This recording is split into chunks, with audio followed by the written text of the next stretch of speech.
Hello বন্ধুরা, আশা করছি তোমরা অনেক ভালোই আছো। আজকে তোমাদের সাথে বিভিন্ন কবি সাহিত্যিকদের ছদ্মনাম নিয়ে আলোচনা করব। তাহলে প্রথমে আছে কাজী নজরুল ইসলামের ছদ্মনাম কি? তাহলে অ্যান্সার হবে বেঙাচি ধূমকেতু। নেক্সট হচ্ছে বিনয় ঘোষ। বিনয় ঘোষের ছদ্মনাম কি? তাহলে বিনয় ঘোষের ছদ্মনাম হচ্ছে মৌমাছি। নেক্সট কোশ্চেন হচ্ছে কালী প্রসন্ন সিংহ এর ছদ্মনাম কি? তাহলে অ্যান্সার হবে হুতম পেঁচা। নেক্সট হচ্ছে রবীন্দ্রনাথ ঠাকুরের ছদ্মনাম কি? তাহলে রবীন্দ্রনাথ ঠাকুরের ছদ্মনাম হচ্ছে ভানু সিংহ আন্নাকালী পাকরাশি। নেক্সট হচ্ছে বলাইচাঁদ মুখোপাধ্যায়ের ছদ্মনাম কি? তাহলে বলাইচাঁদ মুখোপাধ্যায়ের ছদ্মনাম হচ্ছে বনফুল। নেক্সট হচ্ছে বঙ্কিমচন্দ্র চট্টোপাধ্যায়ের ছদ্মনাম কি? তাহলে অ্যান্সার হয়ে যাবে কমলাকান্ত। নেক্সট হচ্ছে বিনয় মুখোপাধ্যায়ের ছদ্মনাম কি? তাহলে অ্যান্সার হবে যাযাবর।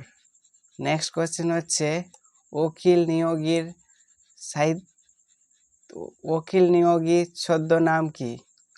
তাহলে অ্যান্সার হবে স্বপন বুড়ো। নেক্সট হচ্ছে মহাশ্বেতা দেবীর ছদ্মনাম কি? তাহলে অ্যান্সার হবে সুমিত্রা দেবী। নেক্সট হচ্ছে শরৎচন্দ্র চট্টোপাধ্যায়ের ছদ্মনাম কি? তাহলে অ্যান্সার হবে অনিলা দেবী। নেক্সট হচ্ছে তরুণ রায়ের ছদ্মনাম কি? তাহলে তরুণ রায়ের ছদ্মনাম হচ্ছে ধনঞ্জয় বৈরাগী। নেক্সট হচ্ছে নারায়ণ গঙ্গোপাধ্যায়ের ছদ্মনাম কি? তাহলে নারায়ণ গঙ্গোপাধ্যায়ের ছদ্মনাম হচ্ছে সুনন্দ। নেক্সট হচ্ছে মোহিতলাল মজুমদারের ছদ্মনাম কি? তাহলে হয়ে যাবে সত্যসুন্দর দাস। নেক্সট হচ্ছে শক্তি চট্টোপাধ্যায়ের ছদ্মনাম কি? অভিনব গুপ্ত। রাসবিহারী বসুর ছদ্মনাম কি? তাহলে রাসবিহারীর ছদ্মনাম হচ্ছে P.N. ঠাকুর।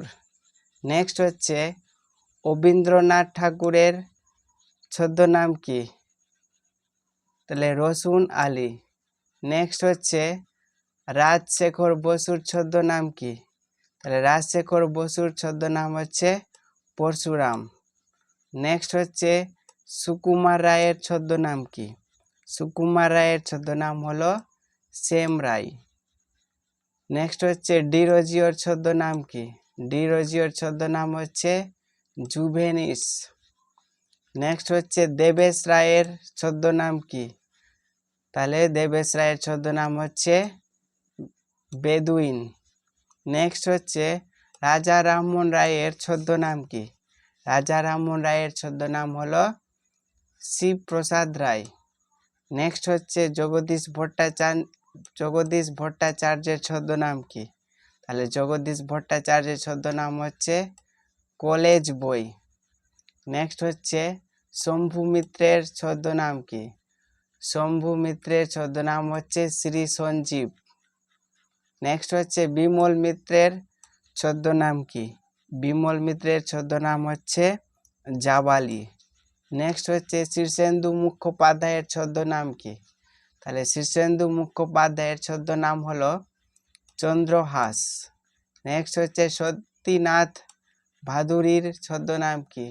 তাহলে সতীনাথ ভাদুরীর ছদ্মনাম হলো চিত্রগুপ্ত। নেক্সট হচ্ছে মানিক বন্দ্যোপাধ্যায়ের ছদ্মনাম কি? মানিক বন্দ্যোপাধ্যায়ের ছদ্মনাম হচ্ছে প্রবোধ কুমার বন্দ্যোপাধ্যায়। প্রবোধ কুমার বন্দ্যোপাধ্যায়। নেক্সট হচ্ছে কালিদাস রায়ের ছদ্মনাম কি? কালিদাস রায়ের ছদ্মনাম হচ্ছে বেতাল ভট্ট। নেক্সট হচ্ছে বিমল ঘোষ। বিমল ঘোষের ছদ্মনাম হলো মৌমাছি। নেক্সট হচ্ছে বিনয় ঘোষের ছদ্মনাম কি? তাহলে বিনয় ঘোষের ছদ্মনাম হলো কালপেঁচা। তাহলে আজকে আমরা প্রায় 30 জনের ছদ্মনাম সম্পর্কে জানলাম। এই 30 জনের ছদ্মনাম ভালোভাবে মনে রাখতে হবে, এগুলি কিন্তু পরীক্ষায় আসবে আর এর মধ্যে থেকেই কমন পাওয়ার সম্ভাবনা রয়েছে। আমাদের ভিডিও যদি ভালো লাগে তাহলে চ্যানেলটিকে অবশ্যই সাবস্ক্রাইব করো এবং পাশের দেওয়া বেল আইকনটি অন করে রাখো আর লাইকও করো সাথে, ঠিক আছে, এবং শেয়ারও করো।